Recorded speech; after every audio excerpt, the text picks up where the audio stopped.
Let me just welcome everyone to this afternoon's webinar. A particularly warm welcome to His Excellency Dr. Amar Al-Mada, Deputy Minister of Hajj and Umrah Services. Every Singaporean, regardless of race, language, or religion, knows of the Hajj and its significance for our Malay Muslim community. For Muslims across the globe, the last 2 years have been difficult. And despite the general opening of borders and the easing of restrictions, there understandably remains a sense of caution. Where in 2019, the Kingdom of Saudi Arabia received about 1.8 million worshippers from abroad, this year's Hajj will be open to about 850,000 worshippers from overseas. The pandemic has changed much in the world forever. How we adapt and adjust to the ways in which we live, work, and play will say much about the resilience of countries, governments, and their people. Nowhere is this clearer than in today's event. Our webinar revolves around the use of technology at the Hajj. In these times where we remain positive but cautious, technology has helped to keep worshippers safe. The Kingdom of Saudi Arabia has been quick to adapt and make the necessary changes. It has, for example, employed an online registration system for aspiring worshippers, used robots to sanitize mosques and to distribute bottled water for social distancing purposes. The experiences by pilgrims are also enhanced through the use of the mobile phone, providing them with means of planning, tracking, and PDF guides. And in Singapore, the Islamic Religious Council will pilot a new mobile app, Pilgrim SG, to render assistance and services where needed to Singaporean worshippers performing the Hajj. I therefore look forward to today's session and to learning more about what the Kingdom has in store in terms of technology as the Hajj looks to return to pre-pandemic levels. Our thanks once again to His Excellency Dr. Amar Al-Mada, and also to the Prince Saud Al Faisal Diplomatic Institute for helping to co-organize this event. Thank you very much. Thank you. Thank you very much. Dr. Che? First off, thank you to our Executive Director at MEI, Ms. Michelle Koh, for offering her remarks that touch on the relevance of the pilgrimage to our Muslim community in Singapore, as well as to Singapore-Saudi relations. And my sincere thanks goes out to my counterpart at the Prince Saud Al Faisal Institute for Diplomatic Studies, Dr. Ali Al-Karni, and to the Acting Director General, Dr. Adil Al-Umrani, earlier, for saying a few words as well. Now, since the initial cross-fertilization of ideas, which were eventually welcome on both sides, I'm very glad to see today's webinar materialize and become operational, all of which was done equally with the support of the Royal Embassy here in Singapore.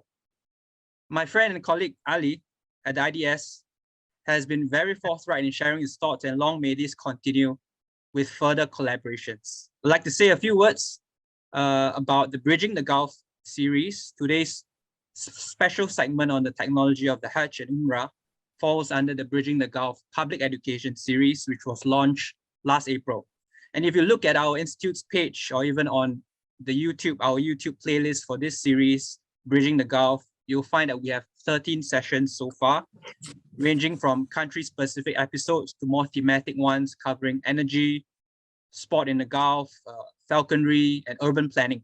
So beyond the headlines, this series generates specific questions, if not food for thought, about the Gulf states, and offers insights beyond the regular reporting in the press. So today's webinar adds a significant dimension to the series by not only covering the Hajj, but like my executive director said, covering technology that includes, interestingly, robots. And so I would like to thank on behalf of MEI, I give my sincere gratitude to the Deputy Minister of Hajj and Umrah Services, Dr. Amar Al-Mada, for accepting this invitation to speak on the subject. So please let me now hand it back to Dr. Ali Al-Karni, my good friend and colleague. Thank you. Thank you very much indeed, Dr. Che. And it's a pleasure or rather before, it's always a pleasure to introduce all of you and to introduce our guest speaker. But before that, let me just make it clear that we have a limited time due to the fact that His Excellency is tied up. You know, it's almost Hajj time, Hajj season. And I had to pull him out also for meeting this morning to have a quick chat with him. So I promised him not to exceed an hour, 10 minutes, something like that. So I will introduce our guest speaker, and I'll leave the floor for him. But for the questions, I'd like for those who are interested in asking questions or comments or something, just to write it on the chart on the chat section of the screen, and I will go through the questions, and we will try to take them all. I will read them all to His Excellency, and he will answer them. If needs be, I will allow some people to comment. And if you really want to do that and you're desperate to say something, raise your hand, and I will do my best to accommodate as many people as I can. Now, to our guest speaker for today, Dr. Amru bin Rida Al-Maddah. He is the Deputy Minister for Hajj and Umrah Services at the Ministry of Hajj and Umrah. Dr. Al-Maddah received his PhD degree in Intelligence Systems and Applied Informatics from Osaka University in Japan. After his return to Saudi Arabia, he worked in King Abdullah Petroleum Studies and Research Center before moving to King Abdulaziz University as an academic staff. Prior to his work in the ministry, Dr. Maddah served in many senior management roles in big entities in the government and private sector, such as the Saudi Research and Marketing Group and the Prince Mohammed bin Salman Foundation, MISC. Dr. Maddah speaks many languages, and he is known to be making a difference wherever he goes. Of course, Dr. Maddah will be talking about technologies employed by the Kingdom of Saudi Arabia at the services of pilgrims and Umrah performers. Without much ado, I will turn to you, Dr. Al-Maddah, and you can take as long as you want. And I understand you do have some slides, so the floor is all yours, and we are all ears. Fadal, Doctor. Okay, thank you, Dr. Ali. Thank you, Mr. Executive Director, Ms. Agnes, Mr. Clemens Che.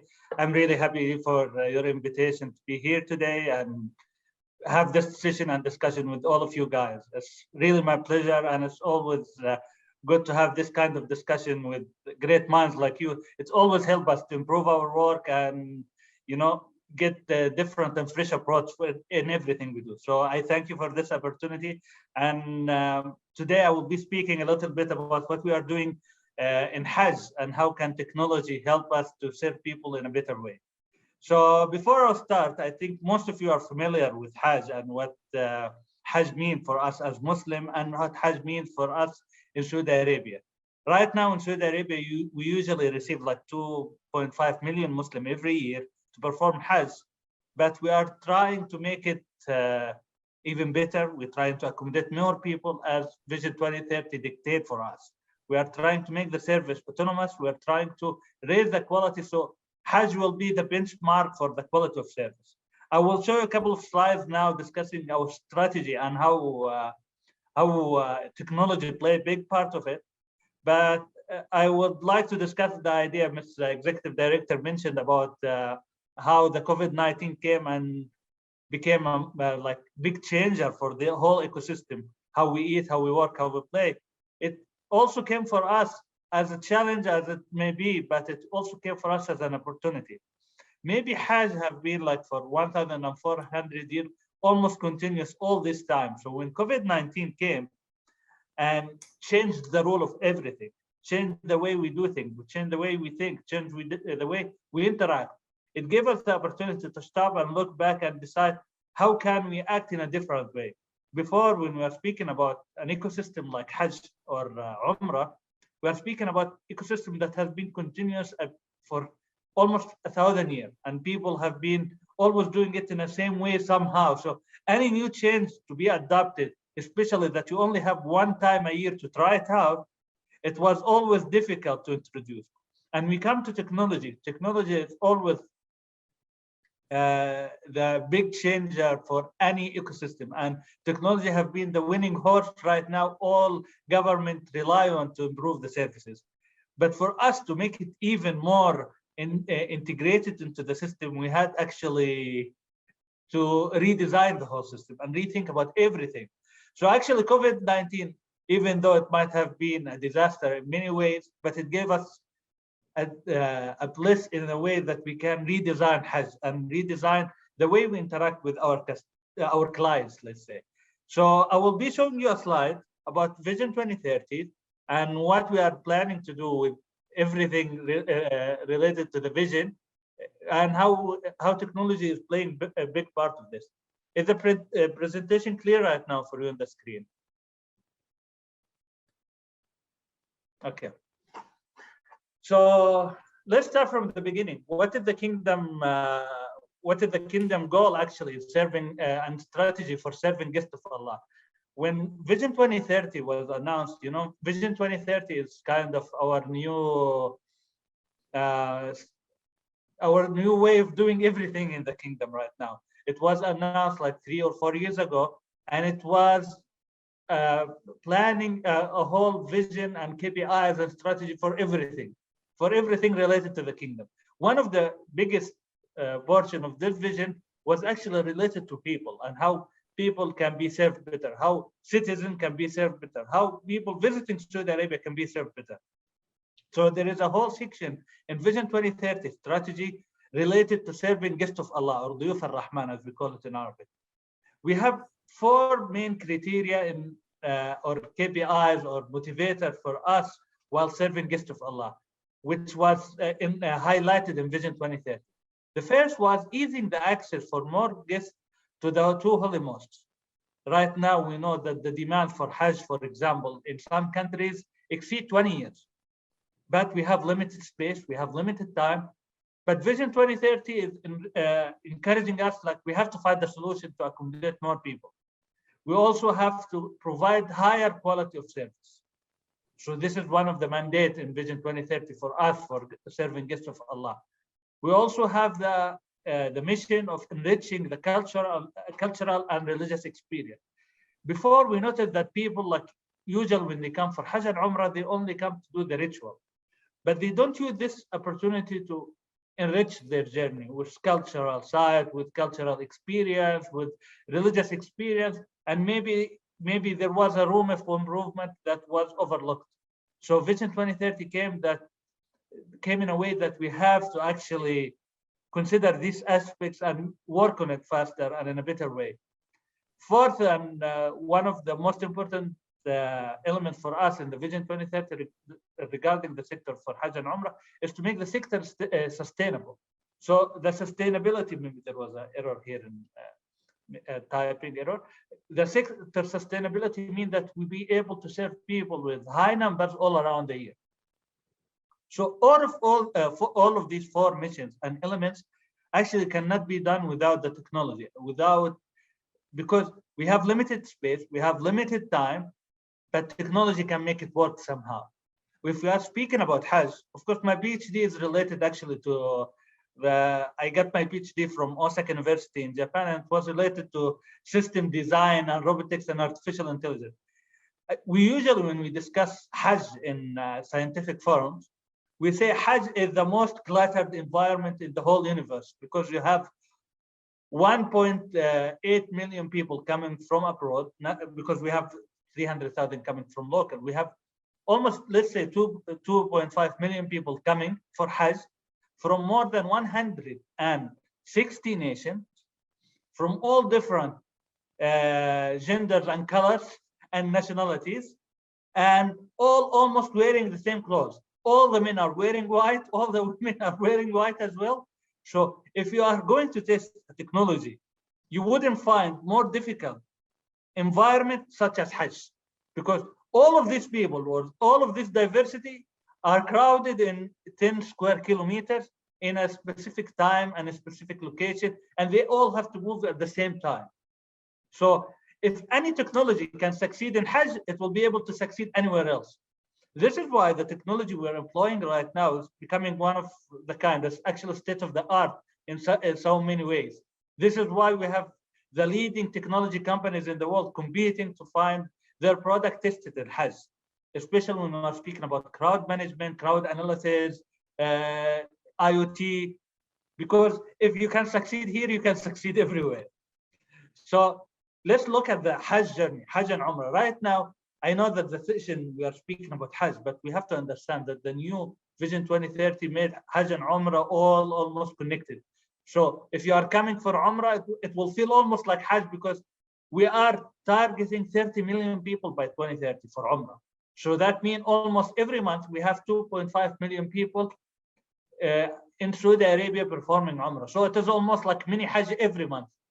So we want it to be one full journey, Hajj and Umrah related, and we have a specific standard. We want, if you come for Umrah, you'll find high standard. You come for Hajj, you'll find high standard. You'll find the same people serving you here and serving you there. So if we look at the journey as a whole, we divided by 3 different sectors, sections.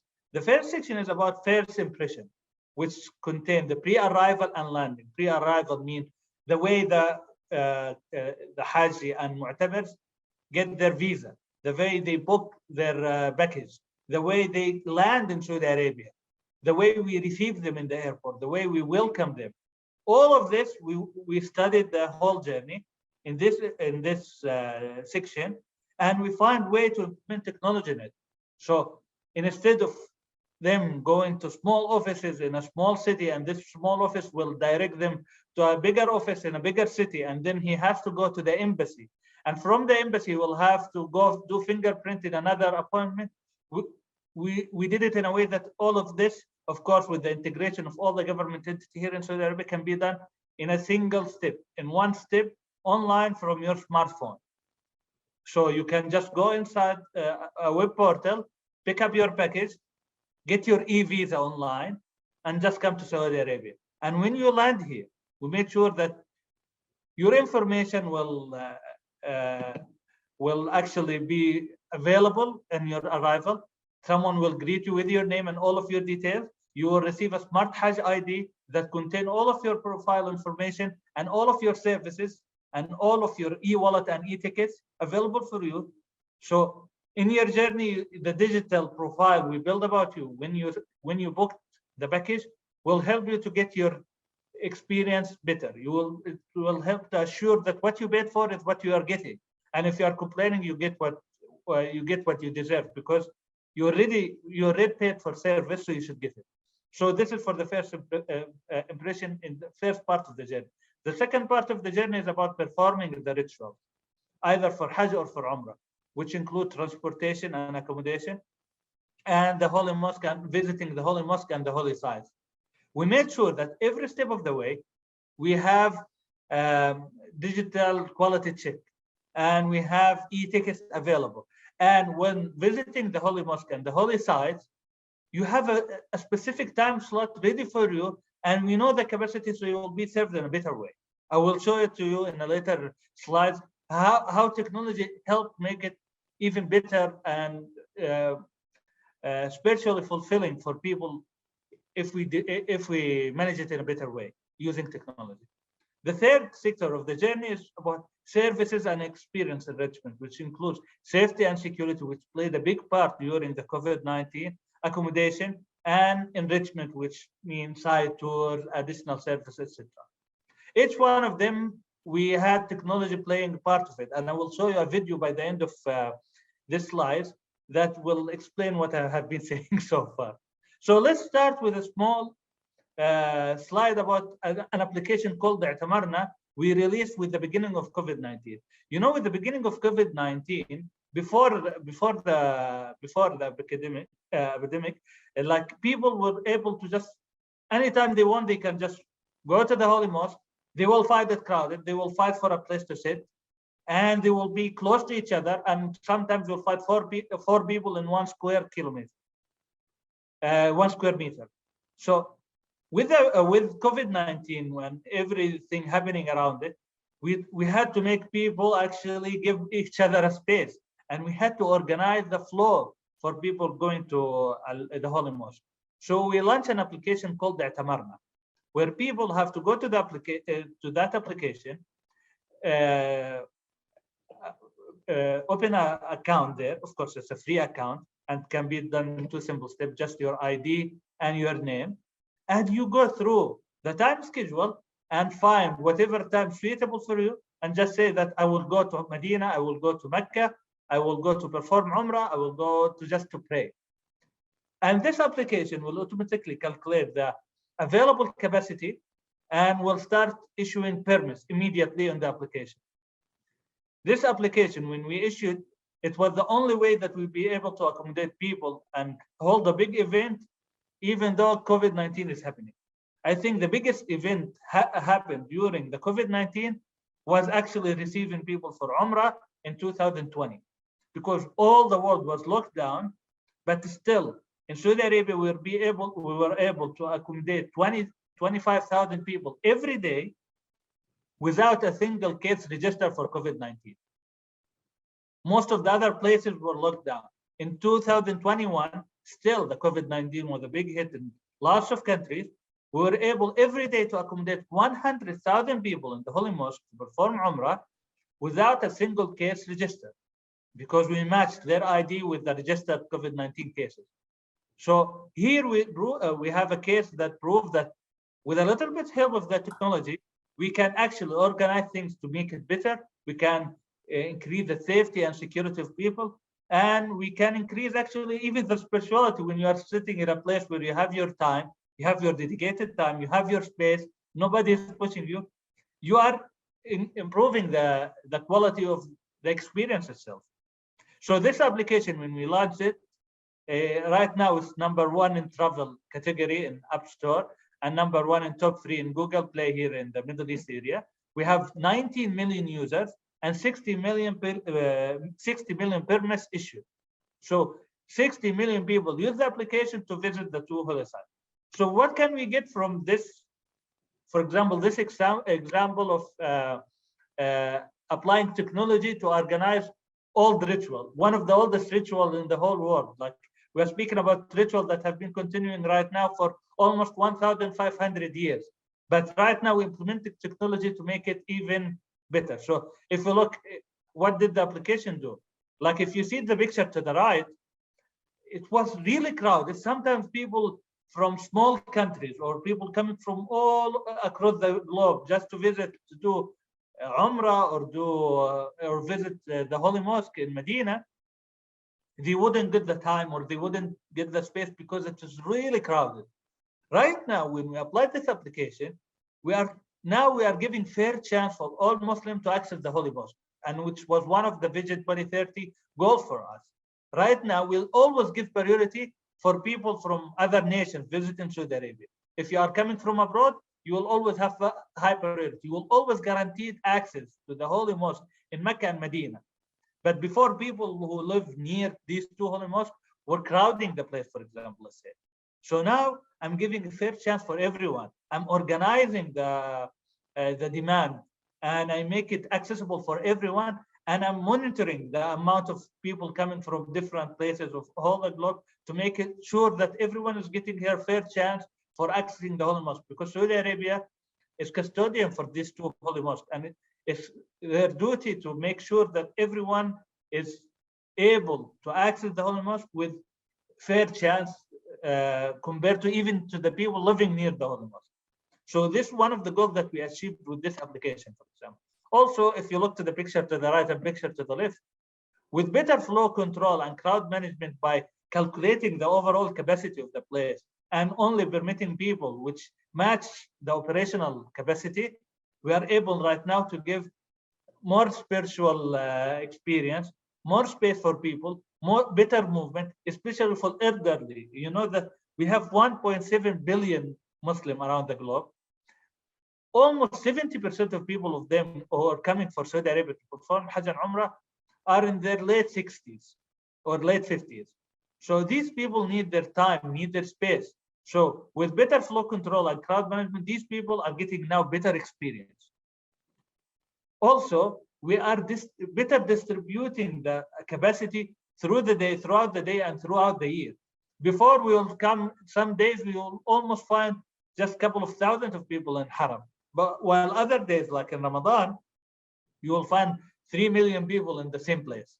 So right now, with this application and recalculating the available spaces and capacity, we're able to better utilize the spaces available in the two holy mosques to make sure that everyone is almost getting the same experience any day of the year. So the application itself played an important role during the COVID-19 to make sure that we have given our visitor all of these benefits, but this is not the end of the application. Right now, we are changing the application to one super app to serving guest of Allah. Before, we had another application and which is called Smart Card ID for Hajj. It is almost similar in purpose for what we done in I'tamarna. It is just to organize the e-tickets, e-wallet, and the packaging services. It's a smart ID for the Hajj that he can carry around. It is printed in a physical form and it's all available in application in their mobile phone. So right now, what we done in I'tamarna, we will merge with what we have done for Hajj to one super app that will be able to do package reservation for Hajj and Umrah, browsing and reservation. It will give you support and help directly through the service provider and through the ministry. It will allow you for permits management, digital ID, additional services, awareness platform, and complaints and satisfaction surveys. So it will be guest-centric full digital experience. This is what we are aiming for. But of course, this is only one small part of the whole enterprise architecture we did for employing technology for the Hajj ecosystem, Hajj and Umrah ecosystem. We have a huge ecosystem. In Saudi Arabia, we have more than 40 government entity working in Hajj. We have almost 250,000 people working to serve the Hajjis this year. This year only, we have 250,000 people working to serve 1 million. So imagine the amount of people and amount of effort you have to do to perform and manage such events. So for us, we have built an enterprise architecture where we deploy technology in every aspect of it. We build it on top of smart bracelet, AVLs, cameras, sensors everywhere, crowd counting and monitoring systems. We have monitoring room and control room. We have self-service kiosk. And on top of it, we have cloud services which collect the data from all of these outlets and manage it and calculating it and building different scenarios so we can make sure that people everywhere are safe. And if there is an issue arose, we can deal with it immediately and in an efficient manner. And we have built 4 different platforms where people can interact with this digital ecosystem. So we have a platform for the Hajjis and the visitors themselves, where they can interact with their profile, with their packages, with their services, where their medical records, where their requirement, where their whatever assistance they need, whatever complaint they need to write, they will be able to do all of this digital without the need with even interacting with anyone physically. We have also another platform for the people who are working there to be able to understand who are they serving, what time they should be served, and we'll be able to monitor them if they are providing the service in the right manner or not. We also have a web portal and an ecosystem that deal with the crowd management and control and access control. So Hajj is really time and space sensitive. This is why everywhere in Hajj is almost geofenced with camera. So we know that the monitors and the crowd that moving in some direction are as per schedule, because any small mistake can lead into people actually like having a big accident while jamming to each other. So this is why everything is sensitive and related to each other. We have smart gates, we have buses that are connected with these systems to make sure that what we are planning on paper is actually happening. So technology here is playing the part of the glue here to our plans, our systems, our everything. So technology is what making us sure that what we have planned and scheduled is happening in reality. What making us sure that the people are serving right now are the people who are actually contracted for this kind of packages and for this kind of services, and for allowing us to expect people at the airport and allow them to enter, even though without collecting their fingerprints abroad, without even them visiting the embassy. So technology has played a big part into transforming the ecosystem to what is happening this year. So in the past 5 or 10 years, Hajj ecosystem have become one of the leading actually digital platform in the whole world, because we are dealing with this kind of various nationalities, various customer segmentation, but still we are able to do it so smoothly that you cannot expect anyone else to do it. Like if a country want to host a World Cup or the Olympics, even though it is only once in a lifetime, sometimes they do it, they have 4 years of preparation, and the number of visitors usually around 100,000, 200,000. For us, we are receiving 2.5 million every year, in addition to 12 million people every year for Umrah. And we do it continuously, almost with 0 accident. So technology is part of the reason why we are able to do it so smoothly. Sometimes this technology is not visible to the normal visitor, but we are trying these 2 years and the coming 2 years with Visit 2030 to make it visible to everyone. We want everyone to be able, through the application in his phone, getting the full feature of the technology we have employed in the background. So now I will show you a small video of what we employed in technology for Hajj last year. And this year we have something even much, much better. So allow me to play this video, and it has English subtitle.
Okay, so I think this is it from my side, and thank you for listening, and I'm happy to receive your questions now. Shukran, Doctor. Thank you very much indeed, Your Excellency.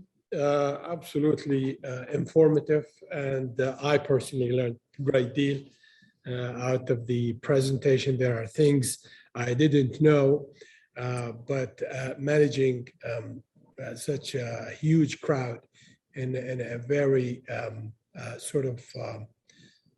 limited space and time in such a manner, and employing technological advances of all types and putting them at the services of the pilgrims and those performing Umrah is a great thing. And just to say that Saudi Arabia is a pioneer in terms of employing technology and the services of Hajj and other fields. It's digital economy. We're leading in this field. So I will now turn to the gathering. If probably start with our colleagues in Singapore with Ms. Michelle and Dr. Che, if they want to say anything or have a comment or ask a question, and then we'll go. I have some questions on the chat section, and I will also allow some people to to comment or ask a question. We have about 16 minutes to go. Ms. Chiu, do you have anything to say, or Dr. Che? I just want to thank Dr. Almada for the presentation. I thought it was really very interesting. And I was quite taken by some of the technologies that you all are using, because it really does help when you have to manage such a huge number of visitors to the kingdom. So that was quite interesting, I have to say. So thank you very much for that. I particularly was intrigued by the video that you showed, because you can actually see how the technology interfaces and works with what you all are trying to do. So there's that human side to it, but the technology sort of helps you with the management part of it, something that you couldn't do easily on the ground. And frankly, even beyond COVID, it is actually a useful sort of framework that you have established. So thank you for that. That was interesting. Thank you very much. Dr. Che? Thank you, Ali, and thank you to the Excellency, Dr. Amra Ahmada, for the wonderful presentation. I do have a couple of questions. Maybe I'll put it in two parts. I see my colleagues putting their questions forward in the chat box as well, but I have a question on how the kingdom plans to use more technology, with the easing of restrictions. We will see in the coming years, and of course that will mean that we are going to receive a bigger crowd. That's one. And the second one is on religious tourism. How do you encourage religious tourism alongside number of worshippers and pilgrims that come to the kingdom? So those are my questions. Thank you very much again. Thank you, Dr. Che. You want to have a go, Dr. Amra, and then we'll go to other questions? Of course. Thank you, Mr. Director and Mr. Che, for your comments and for your questions. Of course, for the first question you asked, Che, how we are going to use this technology with the ease of restriction. Of course, what we have right now is the framework, as Mr. Executive Director mentioned, but we are going to implement it to serve more people, to increase the quality. We believe that right now, almost 80% of our visitors all use smartphones and technology and application. So right now, they are more digitally aware of all of the transformation we can do, because before it was difficult to actually to do anything, because people were not using smartphone, they were not connected. Right now, people are connected, so it makes it easier for us actually to involve them in this ecosystem. If people are involved in the ecosystem, it will be easier to manage them, because they will be part of the decision making. Before, we were used to tell people, like, you have to go to throw the gravel at 10 in the morning, okay? Like you have to take the bus at 11 p.m. Now, since they have the application and their smartphone, they can make the choice. Well, you have that 4 time slots. Please choose one of them. We have for meals tonight, either chicken, meat, or vegetables. Please choose one. So now they are part of the decision. So it makes our job easier. So we don't have even to convince them, please go out at this time. Now they have the choice. So they are part of the decision making. And at the same time, we are raising their satisfaction. So this framework actually worked better after COVID-19 because we will be able to adapt it to more requirements. We are able to adapt it to more wishes from the applicants. Before we were restricted with the COVID-19 that we were focusing mainly in the health aspect. Right now, we want to increase it in a way that people needs are met, people requirements are easily satisfied. What they wish for can be digitally tracked and monitored. What they want can be answered digitally. So since people now are connected, this technology, this framework can be easily expanded. Regarding how can we attract more people and how we can deal with them and we can reach them before they come. Right now, the Ministry of Hajj and Umrah has built the 5th GDS in the whole world, Global Distribution System. What is a GDS? GDS is like Amadeus, for example, as a GDS. When you go like book a flight, you book it through, for example, Expedia. But Expedia is connected to a GDS system called Amadeus.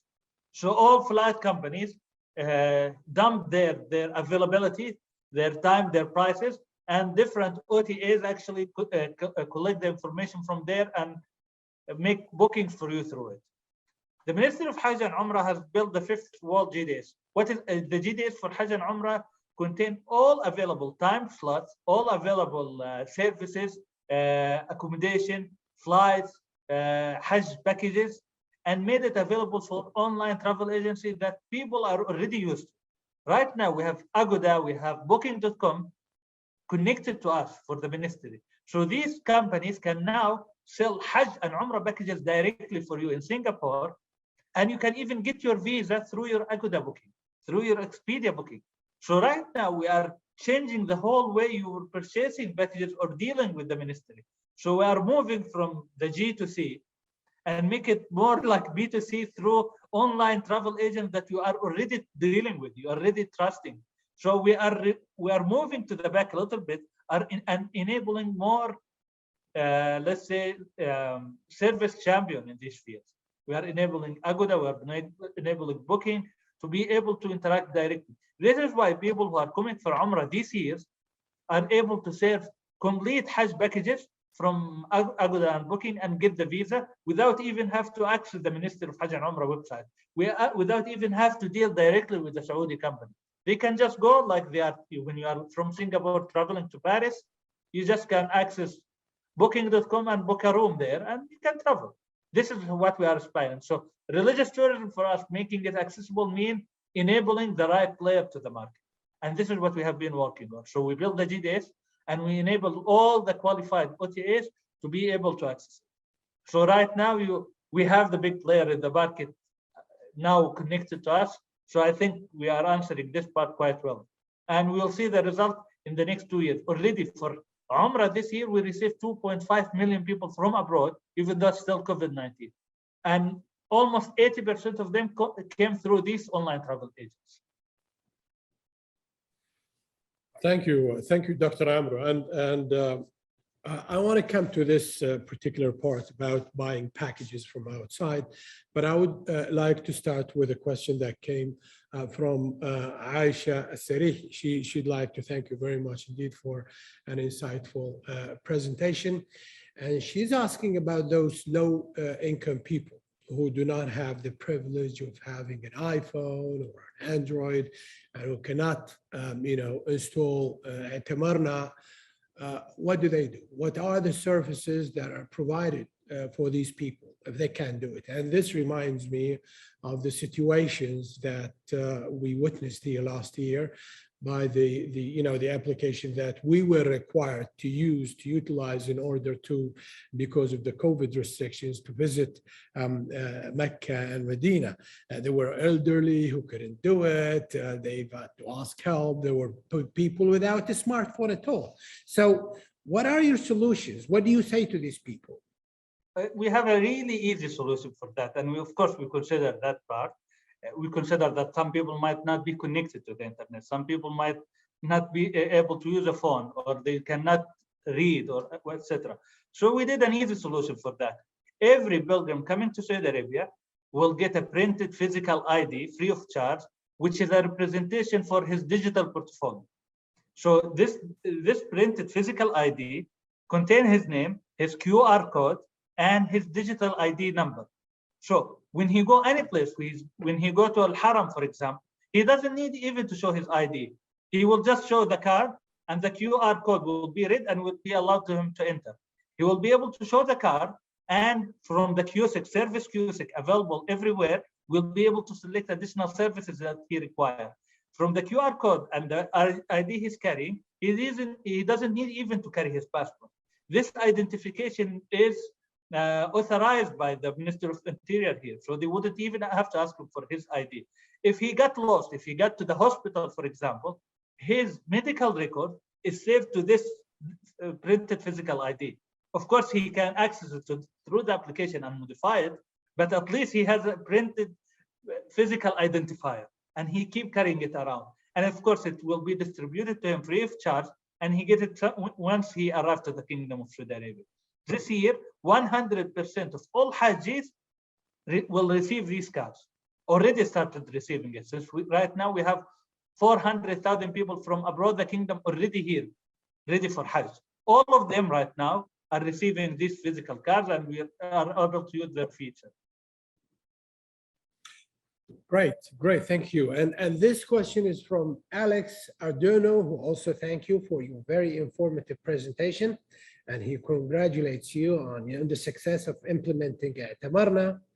And the question is how artificial intelligence, facial recognition, and crowd control management is helping, and what are your expectations for the near future?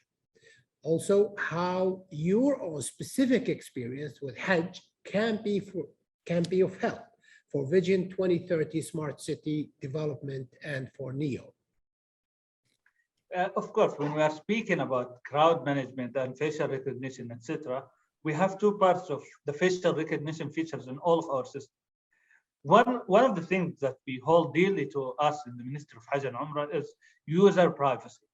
So we don't use face recognition for identity matching. We use face recognition here in some part of the access control feature only. For example, when he is entering his cab, etc.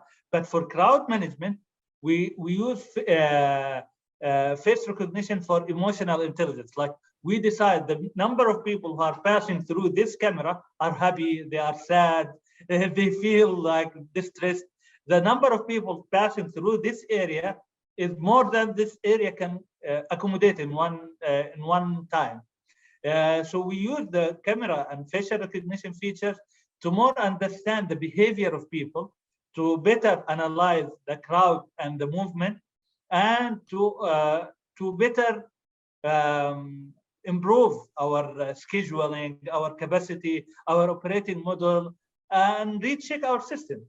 So we use face recognition in different manner. One of them is for access control, and it will be limited and encrypted in a way that saves the privacy for the user. And another way just to analyze the crowd movement and analysis, but it wouldn't be matched to identity. It will be matched to number of people from this area, in this area. These number of people are unhappy in this area, etc. Of course, what we are trying here in Hajj and all of the technology here will be part of our learning curve to better improve Hajj. And in the same time, I can easily imagine it will be implemented in other areas in Saudi Arabia. Our national champions that are working with us in implementing these technologies are companies here led by the PIF. For example, we have Ilm company, which is owned by the PIF, operating the technology for the crowd management. The same company is working in Neom and working in Riyadh and implementing several projects for Vision 2030. So whatever they learn here, they will be able to learn there as well, and they will be able to implement there as well. So I think it's a learning curve that starts from here and hopefully will spread throughout the world. Whatever we find useful from system, actually we publish. We make it shareable with other with other countries, with the scientific community, because we believe that it's a cluttered environment, it's really challenging, and if we succeed in something, it should be for the better of the whole humanity. So we are trying to make it as shareable as possible and open source as possible. Yeah, very good. The last question, and I want to go back to the point I wanted to raise at the beginning when Your Excellency tackled this issue of packages and buying packages and all of that. In my previous job as an ex-diplomat, we've had all kinds of problems with pilgrims trying to buy their own tickets and arrange for their own accommodations in Mecca, Medina, transportations. And what we had some people renting apartments and running, illegal businesses in Europe. I'm talking about my own experience in Europe, without naming the specific country. And they would, capitalize on particularly the elderly, gather hundreds of thousands of dollars, and then run away with the money. And then pilgrims trying to find their packages would then turn to the Saudi embassy and would start crying, gathering, demonstrating, and we had nothing to do with it anyway. It was a scam. Now, it's even much more complicated and serious. Buying a digital package via Expedia or Booking or whatever it is, there will always be scammers out there trying to capitalize and make money out of these poor people trying to perform their lifelong rituals. What are the plans there? What do you do to save these people? Of course, I totally agree with what you mentioned. Actually, part of the reason we start working on the GDS and connectivity with the OTAs is that there was no visibility of what people are buying abroad on the name of performing the ritual of Hajj and Umrah. And we just find people complaining from different countries around the globe that, well, I have paid this amount of money for this kind of services, and the person was a scammer. Or he will pay, for example, $10,000 expecting a 5-star package, and then he arrives to the kingdom and he will find a 3-star hotel, and he will be complaining. He will be thinking that the person who's serving him in Saudi Arabia is scamming him. So it was a bad image for us, even though it wasn't our fault. It was someone scamming them abroad. But when they come, they start complaining, thinking that someone is scamming them here, but the problem was outside because they were buying things without actually seeing the full detail. So there was an issue of transparency. There was an issue of trust. This is why when we start moving toward the GDS and connecting it with the OTAs, we said if you want to get a visa, you have to get a package consisting of accommodation, consisting of flight, and consisting of transportation. These 3 components. If you can get these 3 components from verified service provider, which can provide you with full details about their packages, their services, and what you will get, and when you will get it, you will be able to get your visa. So we built it in a way that please go to whatever online travel agent that you trust and buy their packages from there, but they will only show you services in Saudi Arabia that we allow. So if you are buying a hotel for the Umrah package from an online travel agent verified by the Ministry of Hajj and Umrah, they will only show you hotels that are actually authorized to work in Hajj and Umrah and approved by the Ministry of Tourism here. If you are going to buy a transportation package, it will be only in transportation companies that have verified vehicles, authorized drivers, and with a certain level of service quality. So this is why right now, even though the online travel agents are abroad, they are connected with us and only showing services that are approved by the ministry to make sure that no scammer will be allowed to sell packages and get visa on top of it or something like that. So it was a joint effort between the Ministry of Hajj and Umrah, Ministry of Foreign Affairs, Ministry of Interior, Ministry of Tourism to build a system where visitors, when they go through this system, even though it is accessible for them, they will be able to get assured services. Not like before, because before they will be just going to a mosque near them or a small travel agent in their town and will be telling them, well, I reserved you a good hotel and you just have to pay me this amount. And the person will come with high expectation without knowing actually what he paid for. And this is not the case anymore. Now you will have full details, full transparency, and full trust. And if you get scammed or anything, we will save your rights. We will fight for it because you get it through the right system and everything is monitored by us. So if you get scammed, we will make sure that you will get your money back. This is the benefit for the whole system and for all the transformation we did in buying the packages and actually getting to Saudi Arabia. We want to make sure that what you paid for is what you are getting. And this is what the third man did for us in Vision 2030. High quality services with high guarantee that and ease access of people. So this is what we are working for, and we are guaranteeing you that from next year you will see huge difference in this country, and you will almost never hear about these problems anymore. Indeed, we will always fight to help out pilgrims. I'll tell you a quick story before we take the last question and wrap up. A few years ago, 7 years, particularly 7 years ago, we had a scam where 869 pilgrims were scammed and they were robbed of hundreds of thousands, probably millions of euros. And it was none of Saudi Arabia's business. It wasn't our fault. We didn't know about it. It was someone running a flat and pretending to be an accredited agent. And unfortunately, we couldn't.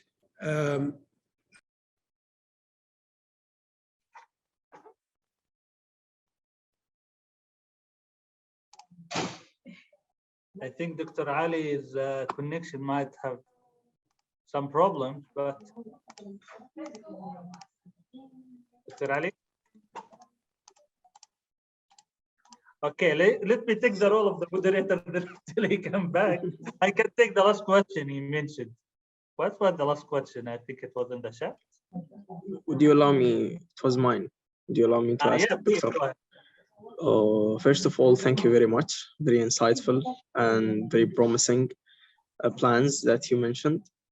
So my question is regarding to the elderly people who are most of the Hajj, as you just mentioned. How are we simplifying the use of technology for them during their experience throughout Hajj or Umrah? Thank you. Thank you for your question, and I think you will see a huge difference this year. We are trying right now to build our all systems, our all awareness videos and campaign, our platform in a way that it's actually not in more physical and written way, it's more simplification. So it will be color and simple more than writing in general.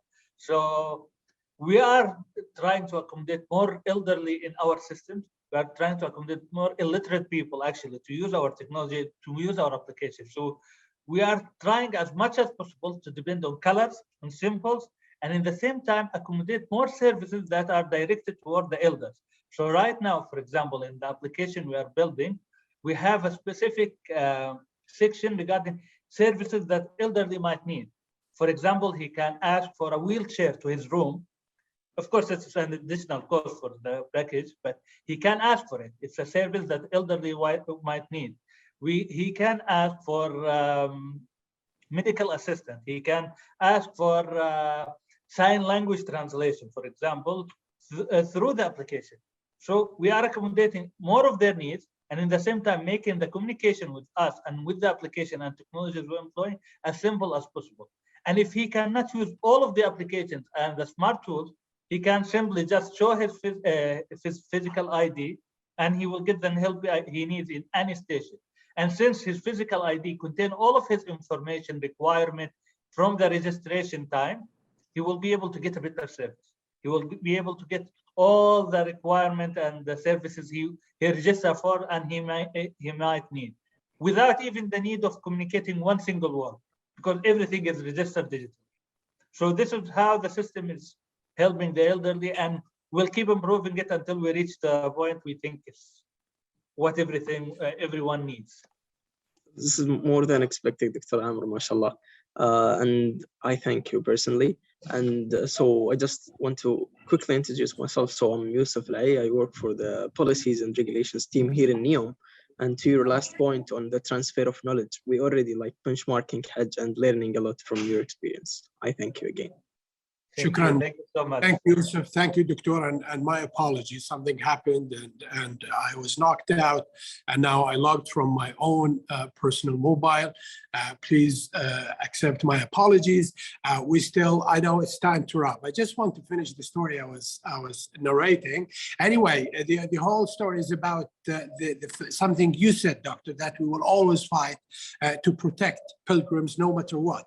We sent a letter to the government back then, and the king ordered chartered flights, and we saved those 868 pilgrims, and they were the personal guests of the late custodian of the two holy mosques, King Abdullah ibn Abdulaziz. So yes, we will always do what it takes to help pilgrims, whether it's our fault or none of our fault. Regardless, we take pride in serving the pilgrims and the guests of Allah subhanahu wa ta'ala. I know that someone has raised his hand. I want to give a chance to His Excellency Fadlullah. I can't see the title there, but I want him to have the last and final comment or question for the day before we wrap up. Assalamu alaikum, His Excellency. Thank you for giving me this opportunity. Alhamdulillah, it's a very great news they're using the technology. Just wish to know that earlier we mentioned some countries, they even got to wait for 20 years. With this new technology, what will be the time frame will be shortened for a person to go for pilgrims? That means how long he has to wait, it will be shortened. That is my question. Thank you very much. Thank you. Thank you very much. Doctor? Thank you. Thank you. We are working very hard right now, not just only in technology, but also in infrastructure and changing the way the whole ritual is performed physically. So it's not only about technology, it's also about infrastructure and accommodating people and space and movement. So are we changing the way people are moving throughout the ritual to make it simpler, to make it accommodate more people? We're changing the way the people staying in the holy site so they can, instead of, for example, tents, in many floors, buildings, etc. So we are expecting by 2030, inshallah, we'll be able to double the capacity. And we are working to even more, inshallah. So in the next few years, we'll be able to announce the numbers in more details, but inshallah, we expect to cut the waiting time in half if possible. Thank you very much. Thank you. Shukran. Thank you. Thank you very much. Well, ladies and gentlemen, Okay. it's time to thank His Excellency Dr. Amr Maddah for an informative presentation today. I learned a great deal, and I believe everybody else. We will continue to take pride in serving the pilgrims and the mu'tamirin, whether we employ technology, we employ ourselves, so every means that are available will be employed, serving and making life easy for the guests of Allah subhanahu wa ta'ala. And this is a mission that we take seriously, and we take pride, like I always say, in doing that. Shukran jazilan, and thank you very much indeed, Dr. Amr. I would like also to thank our colleagues in Singapore, Her Excellency Executive Director of the Middle East Institutes, Ms. Michelle Tew, and my good colleague, Dr. Clemens Che, and all of those who are with us today. And we do hope to see you in our next events. I would just like to say that we will be also organizing something about Al-Ula in the northern part of Saudi Arabia, and it will be organized and moderated jointly between us and the Middle East Institutes in Singapore. This is just the beginning of a hopefully long journey of cooperation and partnership between us and our colleagues in Singapore. Thank you all. Wassalamu alaikum. I don't know if Dr. Amr, you want to say something? Yeah, a word before we close? Thank you, Dr. I just want to thank you all for the attendance and for taking their time to listening to me. And I'm hoping that I was a little bit helpful to understand a little bit more about this ecosystem, and which we are proud actually of serving. This is high pride for us. Like everyone here consider himself a servant for the people coming as guests for Allah. So I'm happy that I was able to share a little bit of my information, a little bit of what I do for a living actually. And thank you for having me. Thank you so much. Shukran, ya Dr. I assure you that you are extremely helpful. Shukran jazilan. Thank you all. Wassalamu alaikum wa rahmatullahi wa barakatuh.